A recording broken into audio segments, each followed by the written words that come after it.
ভাষা বিকাশ ক্লাসে সবাইকে স্বাগত। আমি আলোচনা করব রায় মার্টিন কর্তৃক প্রকাশিত সংস্কৃত বিষয়ের প্রশ্ন বিচিত্রার model question paper 2 class 11 semester 2। প্রথম প্রশ্ন, সংস্কৃত ভাষায় উত্তর দাও। যে কোনো 3টি লিখতে হবে, প্রত্যেকটি 2 মার্ক করে। এই প্রথম প্রশ্নের উত্তরগুলো যে কোনো 3টি, এগুলো হচ্ছে সংস্কৃতে লিখতে হবে। অস্তাচল গমন কালে ভগবান ভাস্কর পুত্র জিগমেশু ভবতি। উত্তর, অস্তাচল গমনকালে ভগবান ভাস্কর বরুণ দিগ বলম্বী নাম অরুণ, অর্থাৎ দিগ বলম্বী নাম অরুণ, বারি বাহ্যানামভ্যন্তরম জিগমেশু ভবতি। দ্বিতীয় প্রশ্নের উত্তর, যে তদা তস্য বর্ণ কীদৃশ ভবতি। উত্তর, তদা তস্য বর্ণ সিন্দুরদ্রব স্নাতানামিব ভবতি।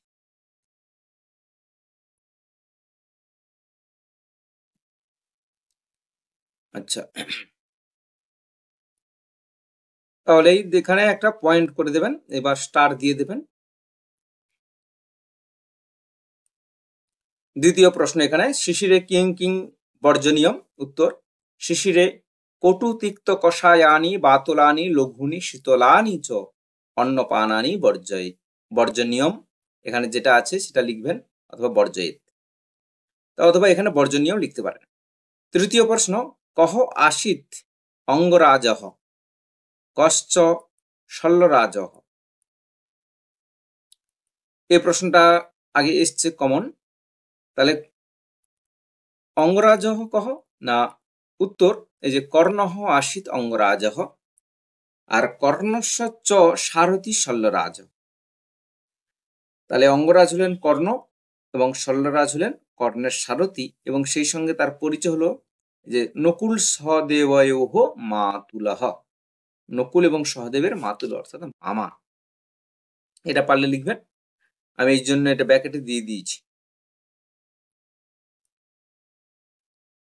পরের প্রশ্ন, বঞ্চিত খলু ভবান কহ কদা এতৎ অবদৎ। উত্তর, যদা কর্ণঃ ব্রাহ্মণ রূপী শক্রায় শস্য সহজাত কবচকুণ্ডলম দত্তবান তদা কর্ণস্য সারথিঃ এতৎ অবদৎ। তাহলে কি হলো, কহ কদা এতৎ অবদৎ, অর্থাৎ কে কখন এটি বলেছিল না। যদা কর্ণঃ ব্রাহ্মণ রূপী শক্রায়, অর্থাৎ ব্রাহ্মণ রূপী ইন্দ্র ব্যাকেটে দিয়ে দিয়েছে, শস্য নিজের সহজাত কবচকুণ্ডলম দত্তবান তদা কর্ণস্য সারথিঃ শল্য এতৎ অবদৎ। আমি এখানে শল্য কথাটা লিখে দিয়েছি, শল্য না লিখলেও হবে, কিন্তু আমি ফুল দিয়ে দিলাম এখানে, যে কর্ণস্য সারথি শল্য এতৎ অবদৎ। আমি সুবিধার্থে এখানে লিখে দিলাম।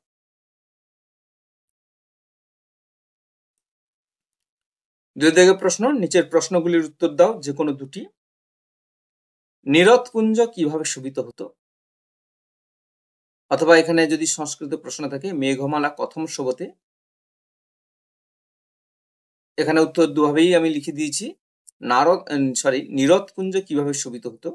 নিরতপুঞ্জ অর্থাৎ মেঘরাশি লম্বা সুরযুক্ত গজহস্তিদের মতো শোভাবিত, যা দেখতে ছিল ভয়ঙ্কর। আর এখানে সংস্কৃতে যেটা আছে, এটা সংস্কৃতে এইভাবে লিখতে হবে, মেঘমালা দীর্ঘ শুণ্ড মণ্ডিতানাম দিগ্গজ দন্তাবল রিব শোভতে ইয়াদ দ্রষ্টুং ভয়ঙ্কর মাসি। অর্থাৎ এখানের বাংলাটা দেওয়া আছে, তার সংস্কৃত এখানে বাংলা হরফ, কিন্তু এটা সংস্কৃত আমি এখানে লিখে দিচ্ছি। যেভাবে প্রশ্ন থাকবে সেভাবে অ্যান্সার। দ্বিতীয় প্রশ্নের উত্তর এরপরে দেখে নেব, যে শরতে পিত্ত শান্তির জন্য কি ধরনের খাদ্য পানীয় সেবনযোগ্য। সংস্কৃতে দেওয়া আছে, শরদ ঋতু পিত্ত প্রশমনায় কানি সেব্যম অস্তি।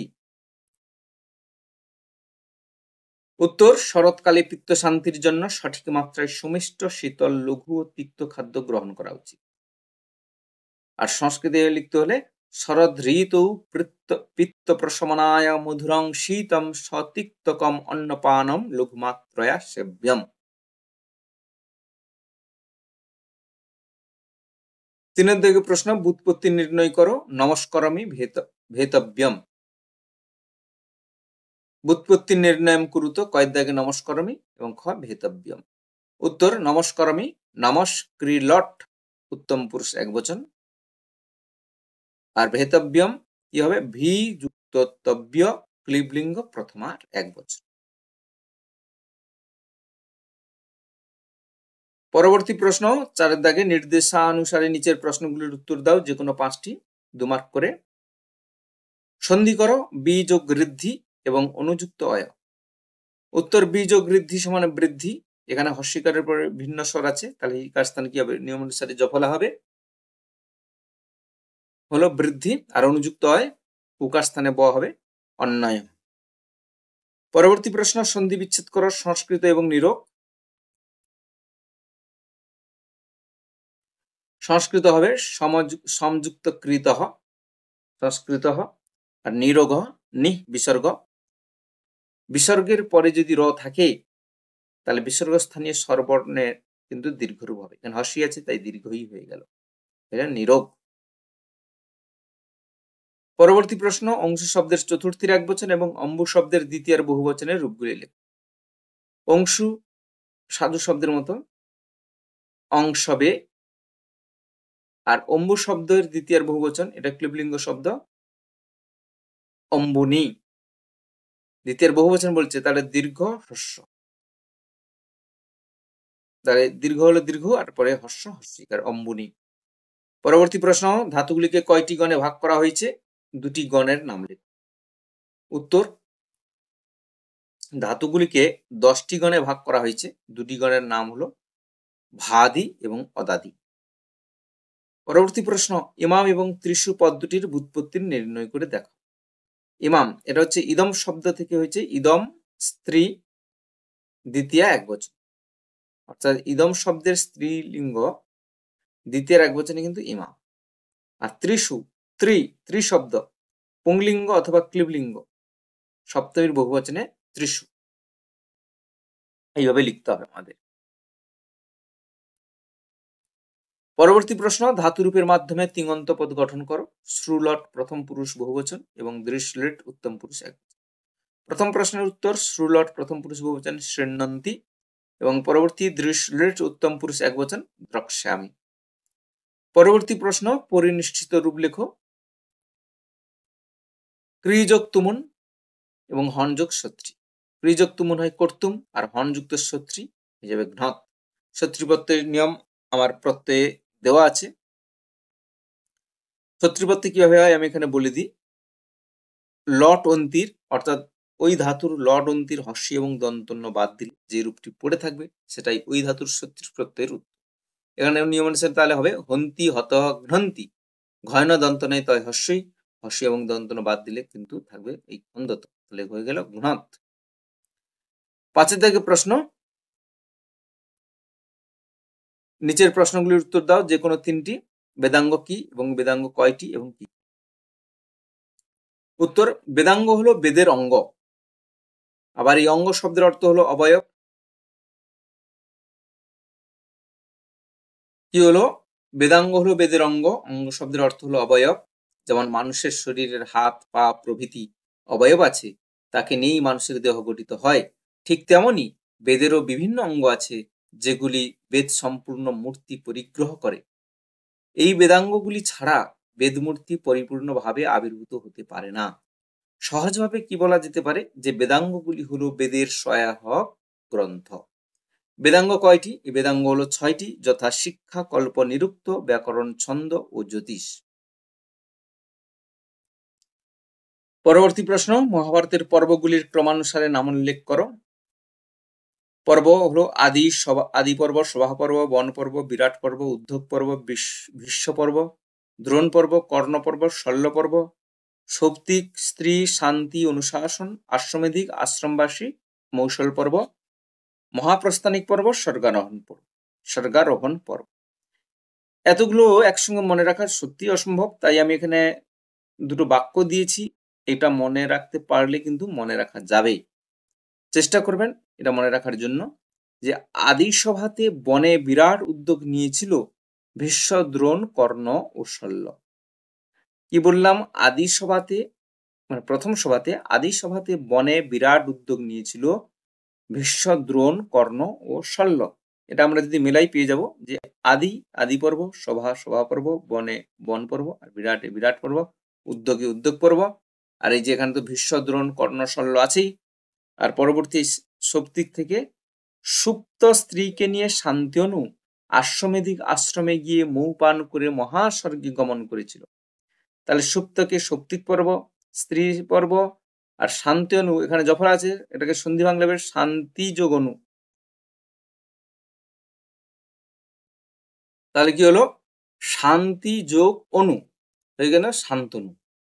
তাহলে এই যে শান্তি পর্ব, অনুশাসন পর্ব, আশ্বমেধিক আশ্রমে গিয়ে, আশ্বমেধিক পর্ব, আশ্রমবাসিক পর্ব, মৌসল পর্ব, আর এই যে মহাস্বর্গে গমন করেছিল মহাপ্রস্থানিক পর্ব এবং স্বর্গারোহণ। এটাই মনে রাখতে। তাহলে কি হলো? আদি সভাতে বনে বিরাট উদ্যোগ নিয়েছিল ভীষ্ম, দ্রোণ, কর্ণ, শল্য। সুপ্ত স্ত্রীকে নিয়ে শান্তনু আশ্বমেধিক আশ্রমে গিয়ে মৌ পান করে মহাস্বর্গে গমন করেছিল। এই বাক্য দুটো মনে রাখতে হবে। পরবর্তী প্রশ্ন, কবি জয়দেবের জন্ম, কর্মজীবনের সংক্ষিপ্ত পরিচয় দাও। তাহলে কবি জয়দেবের জন্ম আমরা জানি বীরভূম জেলার অন্তর্গত কেন্দুবিল্ল গ্রাম কবি জয়দেবের জন্মস্থান। আর কর্মজীবন হলো এভাবে আমরা লিখতে পারি যে কবি জয়দেব ছিলেন বাংলার শেষ স্বাধীন রাজা লক্ষণ সেনের সভাকবি, অর্থাৎ তিনি একজন প্রসিদ্ধ কবি, এবং এছাড়া তিনি ছিলেন একজন নৈষ্ঠিক বৈষ্ণব সাধক। তিনি তার জীবন সঙ্গিনী পদ্মাবতীর অনুপ্রেরণায় রাধাকৃষ্ণের অপ্রাকৃত প্রেমলীলাকে উপজীব্য করে অমর গীতিকাব্য গীতগোবিন্দ রচনা করেন। অর্থাৎ তিনি কর্মজীবনে এই সমস্ত গীতিকাব্যগুলি রচনা করেছেন। তার শ্রেষ্ঠ গীতিকাব্য হলো এই গীতগোবিন্দ। পরবর্তী প্রশ্ন দেখে নেব যে মেঘদূত কয়টি খণ্ডে বিভক্ত? খণ্ডগুলির বিষয়বস্তুর সংক্ষিপ্ত রূপ তুলে দাও। যেহেতু 2 মার্কের, বেশি লেখা সম্ভব নয়।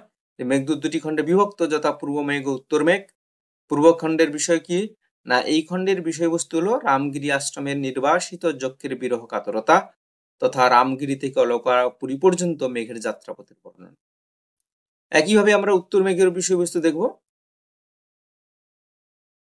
এই খণ্ডের বিষয়বস্তু হলো অলকাপুরীর সৌন্দর্য মাধুর্যের সঙ্গে যুবতী শ্রেষ্ঠা যক্ষপ্রিয়ার অপরূপ মাধুরীর বর্ণনা তথা অলকাপুরীর উদ্যানে